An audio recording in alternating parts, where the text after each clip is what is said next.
Charles Kupchan is a Professor of International Affairs at Georgetown University. He also served as a Senior Director for European Affairs under President Obama. Charles, thank you very much indeed for your time. Donald Trump has used tariffs in the past to apply pressure on different countries. Do you think his threat of tariffs is an acceptance that military intervention is not really an option? Well, I think that Trump is trying a full court press to make progress on convincing Greenland to come and join the United States. We are in this weird space now where the Danes and the Greenlanders are saying, no, thank you. Donald Trump is saying, but we want you.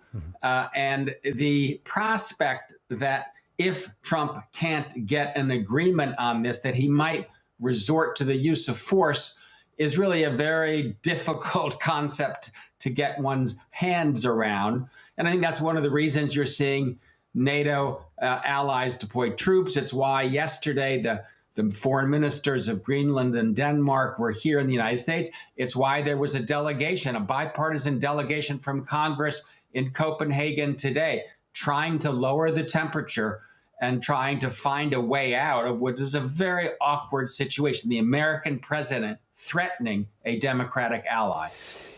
Yes, but the reasons he's given for security for the US, it doesn't really add up, because under existing agreements with Denmark, the US can have as many troops as it wants there. That's exactly right.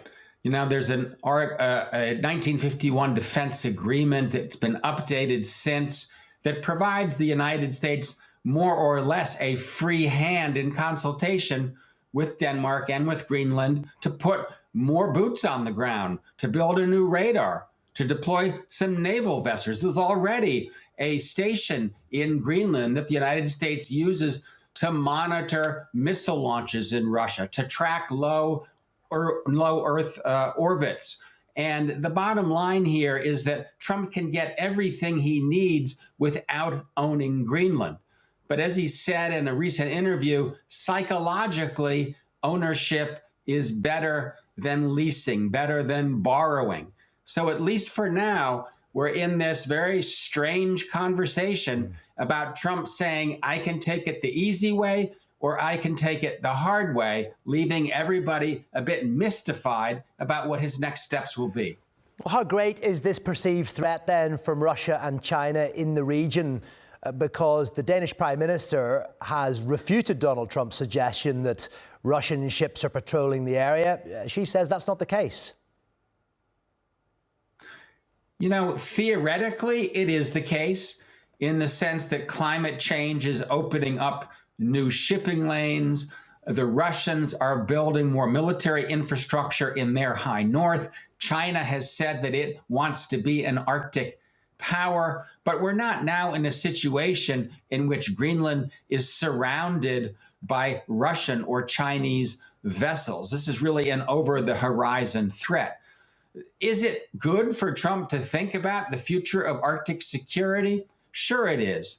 But as we were just saying, Trump can get everything he needs under current provisions, and he really is creating a great deal of consternation, a great deal of antagonism on the other side of the Atlantic. It's one of the reasons that as we speak, NATO allies are deploying troops to Greenland. Part of it is to say, hey, we can take care of the threat. But part of it is also to say to Donald Trump, don't even think about it. You send American troops to Greenland, they're going to run into European troops. Yes, Denmark's warned that military action could possibly spell the end of NATO. I mean, that would be counterproductive in many ways for Donald Trump, even though he has already suggested that that wouldn't be the worst option for him. He's been quite critical of NATO in this presidency. You know, the mere fact that you and I are talking about a potential war between the United States and Denmark, I think is an indication that we're probably not going to get there. Even for Donald Trump, who has done some rather strange and extremist things in his presidency, it's hard for me to imagine that with Congress, that with allies, with many people saying to Trump, we just can't do this, that we're going to get to this point. So my best guess is that we're going to find a way out, or that Trump will eventually back down, because this is something that is very difficult to imagine. And I agree with that assessment.